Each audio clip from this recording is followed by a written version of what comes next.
ప్రతి అక్షరం ప్రజల పక్షం. HR9 న్యూస్ టీవీకి స్వాగతం, సుస్వాగతం. శ్రీ సత్యసాయి జిల్లా హిందూపురం పట్టణంలో ఆంధ్రప్రదేశ్ అంతటా ఆడదాం ఆంధ్ర ప్రోగ్రాంలో భాగంగా హిందూపురం నియోజకవర్గం నాయకులు ప్రోగ్రాంలో పాలుపంచుచుండగా పురంలోని వాలంటీర్స్ అందరూ కలిసి ముక్కుమ్మడిగా MGM స్కూల్ గ్రౌండ్ దగ్గరకు తూసుకొని వచ్చారు. కమిషనర్ ఆఫీస్ దగ్గరికి వెళ్ళండి అని చెప్పగా అందరూ ముక్కుమ్మడిగా చేరుకొని హిందూపురం మున్సిపాలిటీ కమిషనర్ ఆఫీస్ ముందర బైఠాయించి ధర్నా నిర్వహించారు. మాకు ఉద్యోగ భద్రత కల్పించాలి, మాకు శాలరీలను పెంచాలి అంటూ తీవ్ర వేదన వ్యక్తం చేశారు. ప్రభుత్వం సంధించుకుంటే మేము కూడా నిరవధిక ధర్నాకు దిగుతామని, మాకు న్యాయం జరగకపోతే మా పనులను మేము నిర్వర్తించేది లేదని తెలియజేశారు. తదనంతరం మున్సిపల్ కమిషనర్కు వినతి పత్రం అందజేశారు. ఈ కార్యక్రమంలో వాలంటీర్లు పెద్ద ఎత్తున పాల్గొన్నారు.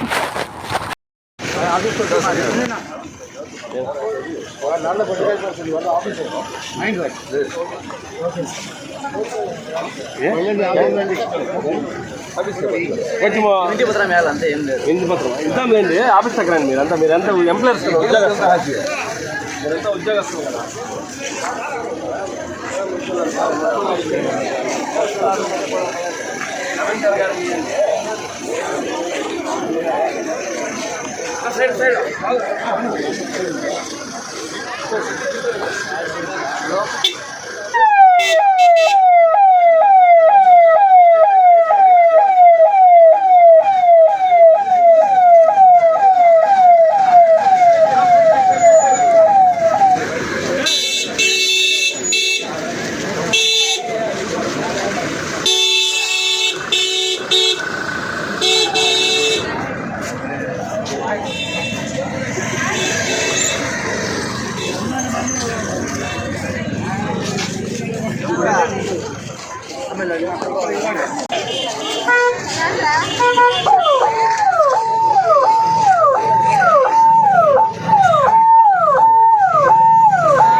ఇప్పుడు సార్ ఏదో చెప్తారు మీ సమస్యల మీద. కాదు అమ్మా, ఇప్పుడు నేను మీ మీద మర్యాద ఉంచేసి మీరు బయటికి రమ్మంటే బయటకు వచ్చి రిప్రజెంటేషన్ తీసుకున్నాను. రిప్రజెంటేషన్ తీసుకున్నాక మీ సమస్య ఏంటో మీతో మాట్లాడేదా నాకు అర్థం కాదు. మీరు ఎవరు రమ్మంటే మీరు రాదు.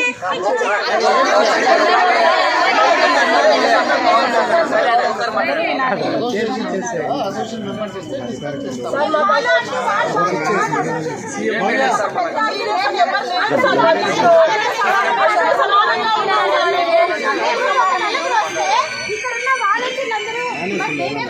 అసోసియేషన్ అంటే ఎలా ఉంటుందండి, అందరి సభ్యుల్ని వాళ్ళు రిప్రజెంట్ చేస్తారు. అంతేగాని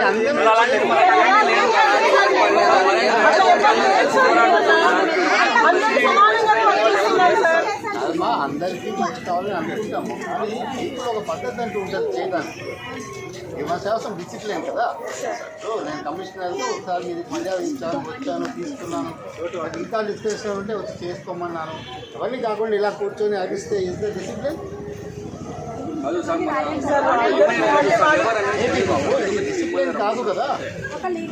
ఒక మీటింగ్ అరేంజ్ చేయండి, వస్తాను మాట్లాడతాను మీతో, కానీ ఇలా కింద కూర్చొని ఆడవటం చేయడం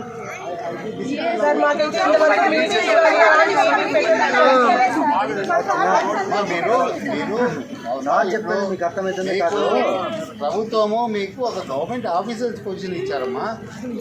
ఇంకా మీరు పాత పద్ధతులే అవలంబిస్తా అంటే ఎలాగా? గవర్నమెంట్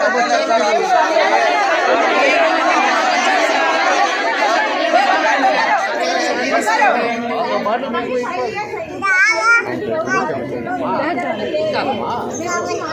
దానికి సమయాలు వస్తాయి, కొన్ని కారణాలు ఉంటాయి, అన్నీ ఉంటాయి.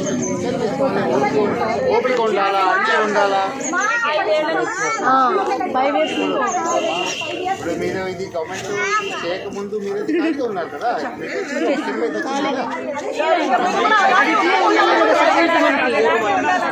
సార్ ఇంతకుముందు కూడా అలాగే వెళ్ళిపోతామేమో భయం సార్ మాకు. ఇప్పటికే మా 5 years experience మాకు వేస్ట్ అయిపోయింది సార్. సరేమ్మా, నేను మీ అందరితో ఒకసారి డిస్కస్ చేసుకోండి. మీ సెక్రటరీ రండి, మేము మాట్లాడతాను. మేము మీకు అగెనెస్ట్ కాదు, మీ అందరికీ కూడా మంచి కావాలని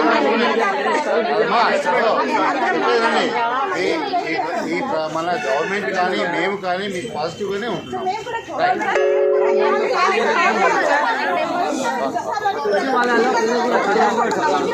ఏం చేసినా కూడా చేయాలి.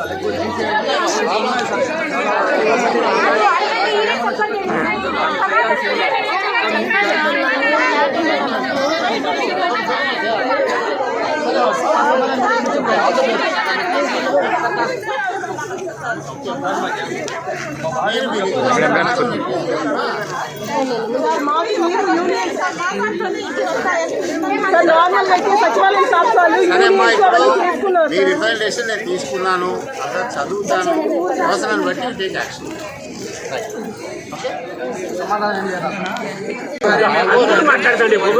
నాకు రిప్రజెంటేషన్ ఇచ్చారు, నేను స్టడీ చేయాలి, దాన్ని బట్టి ఏం చేయాలో నిర్ణయించుకుంటాం అంతే తప్ప. సార్ ఇంకోటి సార్, 5 years లో సచివాలయం స్టాఫ్ వచ్చారు సార్. మీరు కష్టపడుతున్నారు, కాదనట్లేదు, మీకు బాధలు ఉన్నాయి, కాదనట్లేదు. మీరు రిప్రజెంటేషన్ ఇచ్చారు, చూస్తున్నాం కదా సార్. అలా కాదు సార్, సచివాలయం స్టాఫ్ కి ఒక రెగ్యులైజేషన్ చేశారు సార్. చేసేసి వాళ్ళకి యూనియన్స్ అని ఉన్నాయి సార్, మాకు కూడా అలాగే ఏర్పాటు చేసి ఇవ్వండి సార్. సార్ ఇంకోటి ఏమంటే వాలంటరీ జాయినింగ్ అప్పుడు ఓన్లీ నవరత్నాలు మాత్రమే అన్నారు. ఇప్పుడు ప్రతి పని మాతో చెప్పిస్తున్నారు.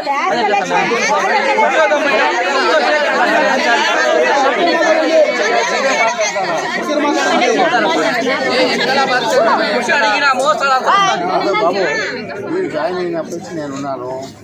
మీ అందరినీ ఏమన్నామంటే ప్రజలకి డోర్ టు డోర్ చేసేసి అన్ని సర్వీసెస్ ఇవ్వమన్నాము. సర్వీసెస్ పెంచొద్దా వాళ్ళకి, ప్రజలకి?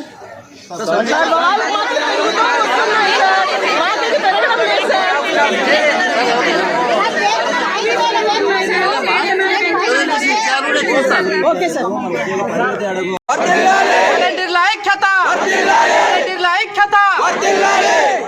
వాలంటీర్ల ఉద్యోగ భద్రత, వాలంటీర్ల ఉద్యోగ భద్రత, వాలంటీర్ల వేతనాలు, వాలంటీర్ల వేతనాలు, వాలంటీర్ల ఐక్యత, వాలంటీర్ల ఐక్యత, వాలంటీర్ల ఉద్యోగ భద్రత, వాలంటీర్ల ఉద్యోగ భద్రత, వాలంటీర్ల వేతనాలు, వాలంటీర్ల. ఇప్పుడు హిందూపురంలోని కమిషనర్ కేంద్రాలలో ఉన్నాము, కమిషనర్ ఆఫీస్ దగ్గర ఉన్నాము. మా డిమాండ్స్ ఏమంటే మేము అందరూ వాలంటీర్గా వర్క్ చేస్తున్నాము. మా వేతనాలను పెంచాలి, మాకు ఒక ఉద్యోగ భద్రత కావాలని మాత్రమే వినతి పత్రం అందించడానికి వచ్చినాము మేము ఇక్కడికి. మాకు ఎలాంటి కష్టపడిన దానికి మా ఏజ్ మా బార్ అయిపోయింది. మేము దేనికైనా వెళ్దామన్నా కూడా మేము ఇంకా వెళ్ళలేము. కాబట్టి మాకు రెగ్యులరైజేషన్ చెయ్యండి. ప్లస్ మేము మా జాబ్ చార్ట్ ఏదో ఫస్ట్ చెప్పండి. అది లేకుండా 5 years నుంచి చేస్తున్నాం కాబట్టి మాకు జాబ్ చార్ట్ లేకుండా వాళ్ళందుకు వాళ్ళు ఏదో ఒకటి వర్క్ చేపిస్తున్నారు. కానీ మాకు అది ఏమీ అని తెలియదు. ప్రతి ఒక్కటి CFMSD ఇప్పుడు ప్రెసెంట్ వచ్చింది, కానీ ఇంతకుముందు ఈ CFMSD లేదు. మా ఆధార్ నెంబర్తో చేయించుకున్నారు, కానీ వర్క్ అయితే మాది కాదు, మొత్తం సచివాలయం స్టాఫ్ నుంచి జరుగుతుంది. కాబట్టి మాకేదో వర్క్ మా జాబ్ చెప్తే మేము చేస్తాము. కాబట్టి ప్రెసెంట్ గౌరవ వేతనం పెంచండి, మా ప్రెసెంట్ రెగ్యులరైజేషన్ కూడా చేసి గౌరవ వేతనం పెంచాలి, మాకి ఉద్యోగ పెంచాలి పెంచండి. దానికోసం మాత్రమే మేము పోరాడుతున్నాం. అలాంటిదే కానీ గవర్నమెంట్ కు కానీ మేము వ్యతిరేకం కాదు, మేమైతే అగెన్స్ట్ కాదు. ఎప్పుడైనా జగనన్న పాలకులమే మేము, కాబట్టి మాకే కొంచెం సపోర్ట్ చేయండి అని అడుగుతున్నాం, అంతేగాని మేము ఎవరికి వ్యతిరేకం కాదు. గౌరవ వేతనం అంటే మీకు ఎంత మాత్రం ఎక్స్పెక్టేషన్ అమ్మా మీది? సార్ నెలకు కనీస వేతనం రోజుకి కనీసం 600 చొప్పున అడుగుతున్నాం సార్. 18,000 రూపాయలు మాకు జీతం వేతనం ఇవ్వాలని కోరుతున్నాం అంతే. Okay, thank you sir.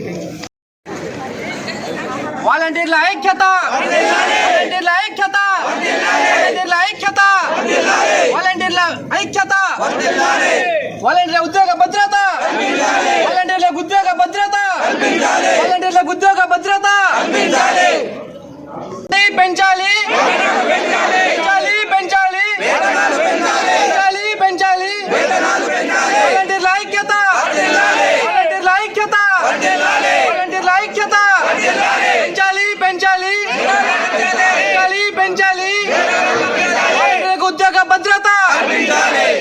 ఉద్యోగ భద్రత